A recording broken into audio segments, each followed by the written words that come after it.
सोलापूर महानगरपालिकेच्या परिवहन उपक्रमाने एकेकाळी इतिहास घडवला होता. पालिकेच्या तिजोरीत भर घालण्याचे दाखले देणारा हा उपक्रम आज मात्र स्वतःच्याच अस्तित्वासाठी झुंजतो आहे आणि या अधोगतीला जबाबदार आहेत ते राजकीय स्वार्थापोटी घेतलेले एक घातक निर्णय, ज्याचा भुर्दंड आजही सोलापूरकर भरत आहेत.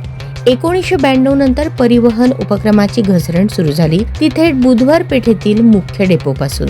तत्कालीन काँग्रेस नेत्यांनी बिल्डर लॉबीशी हातमिळवणी करत हा डेपो कोणताम चौकाला हलवण्याचा घाट घातला. जमिनीवर डोळा ठेवून घेतलेल्या या एका निर्णयाने परिवहन उपक्रमाच्या कण्याला तडा गेला. हा निर्णय म्हणजे उपक्रमाशी केलेला उघड विश्वासघात होता आणि तो विश्वासघात आजही परिवहन कामगार भोगत आहे. केंद्र सरकारच्या योजनेअंतर्गत एकाच वेळी 100 बसेस सोलापूर पालिकेला मिळाल्या. वाजत गाजत आलेल्या या बसेस पाहून सोलापूरकरांना वाटले आता परिवहन उपक्रम उभारी घेईल, पण झाले उलटेच. शहराच्या रस्त्यांचा दर्जा आणि बसेसची क्षमता यांचा ताळमेळच नव्हता. सर्वात मोठा धक्का होता तो चेसी क्रॅकचा. 6 महिन्यातच बसेसच्या चेसी तडकल्या. तज्ञांचा सल्ला मागितला नाही, दिलेला सल्ला केराच्या टोपलीत टाकला आणि परिणाम भोगावा लागला तो कामगारांना, सोलापूरकरांना. लवादातील वाद, कोर्टाची दारे, पालिकेचे कोट्यवधींचे नुकसान, हे सारे त्याच एका निष्काळजीपणाचे फळ.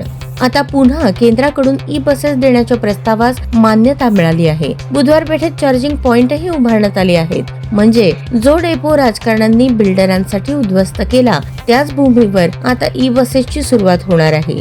हा योगायोग आहे की न्याय, हे सोलापूरकरांनीच ठरवावे.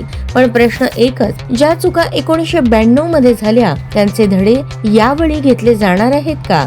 तज्ञांचे ऐकले जाणार आहे का? की पुन्हा बिल्डरांचे हात वेगळ्या रूपाने परिवहन उपक्रमाच्या मानगुटीवर बसणार आहेत?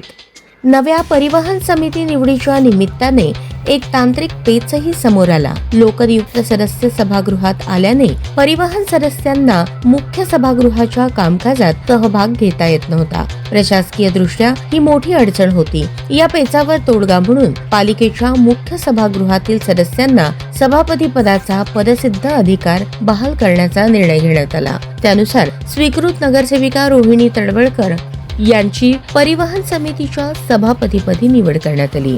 त्यांच्या प्रशासकीय अनुभवाचा आणि सभागृहातील सक्रिय उपस्थितीचा परिवहन उपक्रमाला निश्चितच आधार मिळेल अशी अपेक्षा आहे.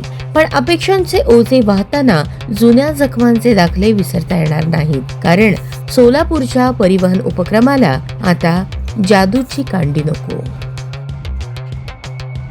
पारदर्शक कारभार, तज्ञाचा सल्ला आणि राजकीय हस्तक्षेप मुक्त असा परिवहन उपक्रमाचा कारभार झाला पाहिजे, इतकी माफक अपेक्षा व्यक्त केली जाते.